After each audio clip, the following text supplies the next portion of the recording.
इसी वो छटपटाया और छटपटाए तो गुरु के लिए छटपटाया। उस पानी के लिए छटपटाए जिस पानी के बिना मछली जिंदा नहीं रह सकती है, उस गुरु के लिए शिष्य नहीं जिंदा रह सकता है। एक काम क्या को मैं जसवा के सत्संग में हूँ, कार्यक्रम दे रहा और इधर इनकी जो आत्मा इतनी उद्वेलित है कि हमारे गुरुदेव ने क्या मैंने गलती किया कि हमको बार बार समय देने के बाद हमको नहीं दे रहे। उनकी महारानी व्याकुल, उनके लड़के व्याकुल, यहाँ तक के घर की बहुएं व्याकुल, सभी लोग व्याकुल, सब घटना मुझे मालूम है। उसके बाद उन्होंने गरीबदास से कहा कि मेरा कार्यक्रम होना चाहिए।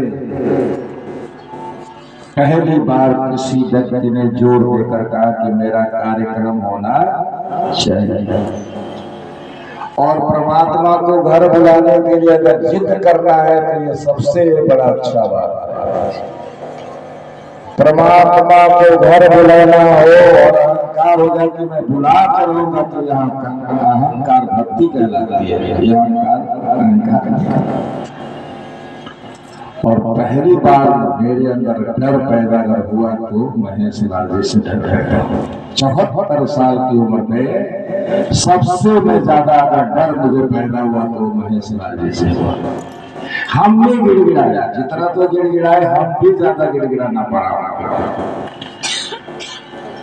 गरीबदास जी समझा के थक गए नहीं, और यादव तो जानते जो निर्णय कर लिया तो निर्णय हो गया। कृष्ण ने निर्णय कर लिया कि महाभारत कराऊंगा तो ब्रह्मा विष्णु महेश की औकात भी नहीं हुई कि महाभारत को रोक पाए। उन्होंने कहा कराऊंगा, 5 को ही कराऊंगा। अष्टोजी महंत जी के पास जाकर उनकी महारानी वो दोनों वही बात। अब हम जसवा में सत्संग क्या करेंगे? यहाँ तो लड़ाई हो रही है मवैया से गुरुदेव के बीच में। एक तरफ अपार जनसमूह बैठा है सुनने के लिए और दूसरी तरफ गृह युद्ध चल रहा है। हमने अष्टो महंत से निवेदन किया, पहली बार मैं गिड़गिड़ाया हूँ दुनिया में। अगर मैंने गिड़गिड़ाया है तो मैं पहली बार गिड़गिड़ा रहा हूँ। अष्टो महंत किसी तरह से समझाइए, क्षमा भी मांगा कि हमसे गलती हुई है। एक शिष्य से क्षमा मांगना गुरु के लिए कोई बुरी बात नहीं है। हमने क्षमा मांगा कि भाई हमसे गलती हुई है, उपाय लगाओ, महंत अष्टो जी लगाइए, किसी तरह से मनाइए। खैर हमारे महेश बाबू थे वो एक तारीख की बात इन लोगों से कहती, सुनकर बड़ी खुशी हुई।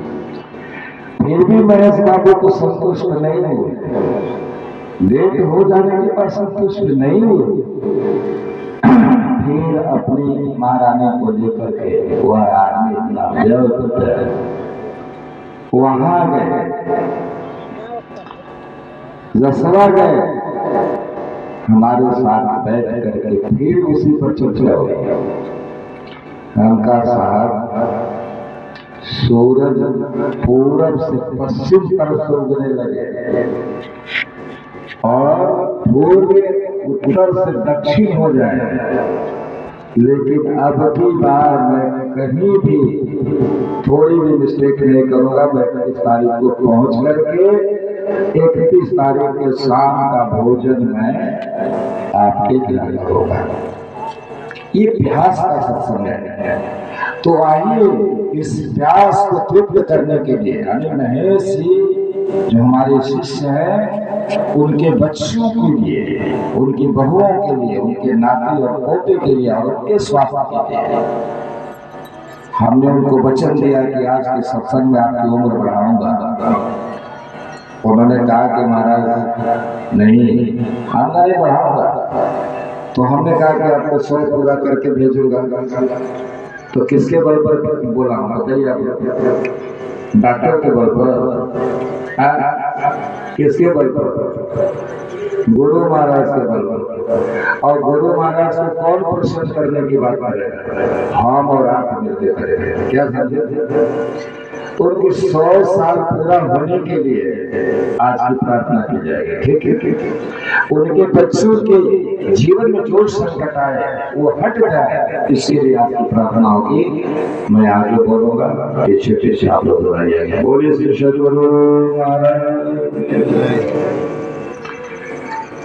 एक तू